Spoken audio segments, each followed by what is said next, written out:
Narayana Murthy, on whose board I sit.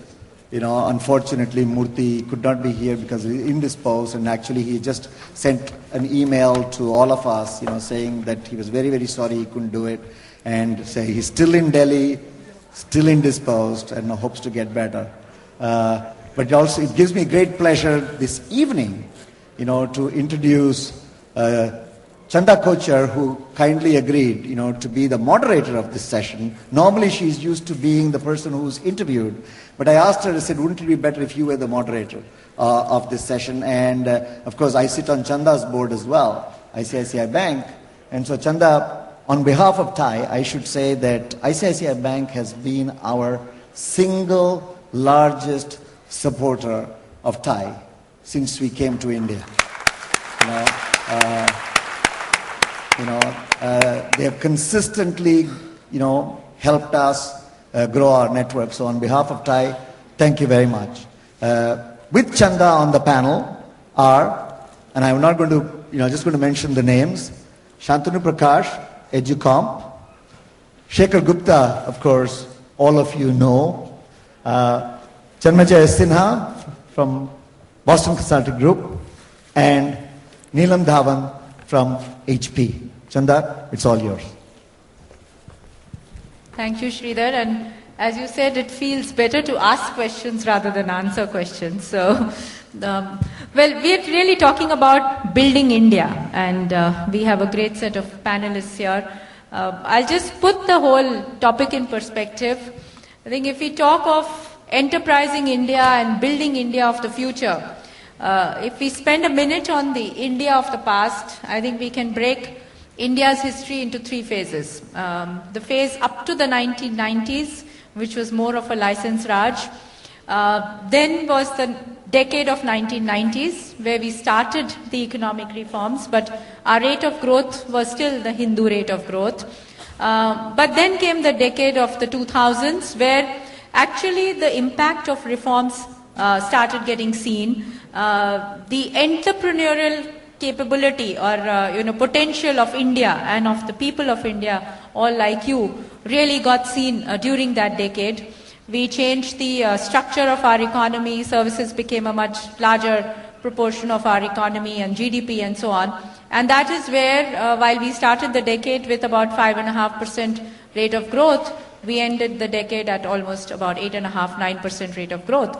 So from here, as we look at the future of India and talk about building India, I think there are a lot of things that are going for us as we build India.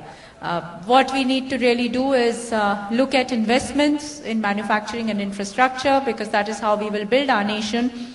And that's in a way an opportunity, because as we invest in infrastructure, that's going to have a huge multiplier effect in growing our economy. Similarly, of course, the next big driver of growth is our demographic dividend. And as we add 12 million people every year in the working age group, by the time we reach 2020, India will have almost 25% of the world's labor force. So imagine the consumption power that India would have and the driving force that will be there, for its growth. So I think these are very important fundamental factors that are driving our growth. But as we drive the growth, as we build our nation, we have to keep in mind that we ensure we make the requisite investments in infrastructure. We ensure that we educate our people and train our people. We ensure that we keep diversifying the sources of growth in our economy, keep making manufacturing competitive as well. We make growth inclusive. We look at the smaller cities, the rural areas where the growth is coming from, and also keep an eye on the global challenges that are continuing to take place. So I think let me with this actually start the discussion with the panelists. And let me start with you, Janmejay, because before we talk of India specifically, if you could tell us, how do you see the global environment and how much of that can impact India or not impact India? So it's interesting. In a sense, the global environment has created for the world an unprecedented shift in human history. The size and speed of the shift in economic power to Asia Pacific in humankind has been unprecedented. in the speed. Every year, $1.5 trillion of consumption is coming into Asia Pacific over the next 10 years. So we are basically creating a Germany in terms of consumption every 2 years.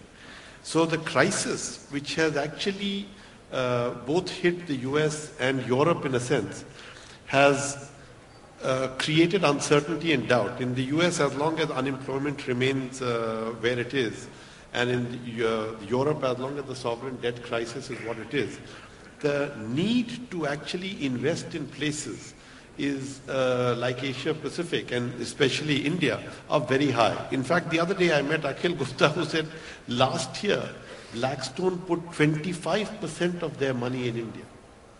Now this is an unprecedented event, that 25% of one of the largest private equity firms is coming into India. So I think this has just speeded up the shift that's going on towards this place, and it's just happening faster. So Shekhar, if we are saying that actually the global scenario is in a way opening up a different kind of opportunity for India, and then we anyway know about our fundamentals in terms of the good savings rate, consumption rate, investments and so on. But what do you think are the challenges that we could have if we indeed have to make sure that we achieve the 9 and the 10% growth rates? Well, I think things that you talk about are just a very propitious set of circumstances that are now driving growth. But since we are a democracy, and I don't say that sort of defensively, and I don't never say in spite of us being a democracy, but because we are a democracy, the basic driver of all change in India, good or bad, towards growth or towards deceleration or acceleration, towards growth or decline, it all comes from politics. So all these other factors, global environment, savings, need to build an infrastructure, demographic dividend, all these cannot deliver anything unless the politics of the country is right. And I think that's the big change in India. You're seeing this big change in India because willy-nilly, and don't ask me who said it right, because I'm going to say something which sounds sort of almost blasphemous these days, because you all think everything is full of scams and scandals and everything is messed up. But the fact is that India has hit a real, genuine sweet spot because India has got its politics right. So even while you have all the political crises, you have governments losing credibility, fighting with each other, all that matters, but that is not a central thing. The central thing is, what does the voter want? You divided our history in 3 phases. I will divide our history also in the same 3 phases. Pre-1989, I would say, or pre-1990, I would say, or 91, as you said. Then, say, 1991 to 2003, and then 2003 onwards. But my division will not be so much economic as you made it. My division would be political. Until 1991, almost all our governments got re-elected.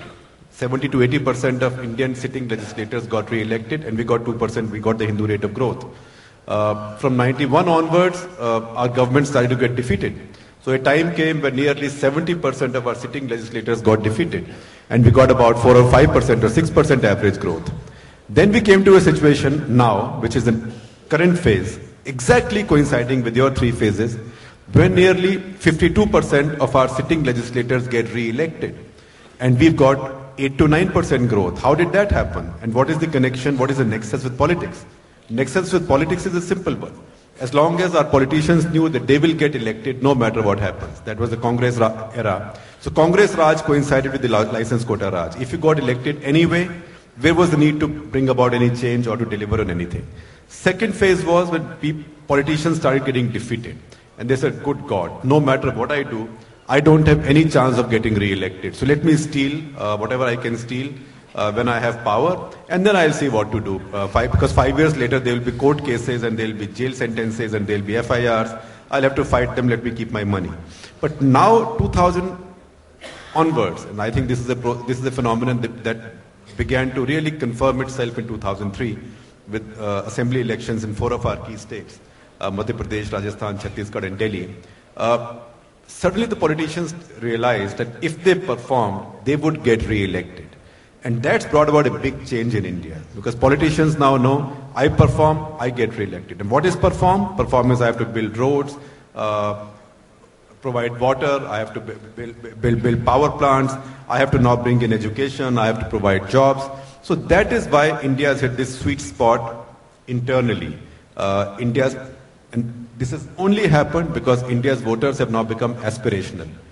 Until 1991, I would say, if I take that as or 92 in fact, as a cutoff year, it was entirely possible for a political party to run its politics fully based on grievances of the past. Now the voter has become aspirational. You go to the voter with the story of the past and say that, you vote for me because your caste and my caste were victimized by so-and-so. The voter will say, forget it. What about schooling for my children? So that's a big change. Right? If I may just take half a minute more, this has coincided. This spot becomes even sweeter because this has coincided with one major change in the global political / strategic / philosophical scenario. While Janmejay talked about the financial and economic scenario, the fact that so much capital is now willing to flow into India. The big change for India is that if you look at the entire world now, including and particularly America, there are two emotions which have seized the world, which are entirely negative. One is anti-Americanism and one is Islamophobia. Now, India is a unique country in the world and a large country where both of these negative emotions are declining.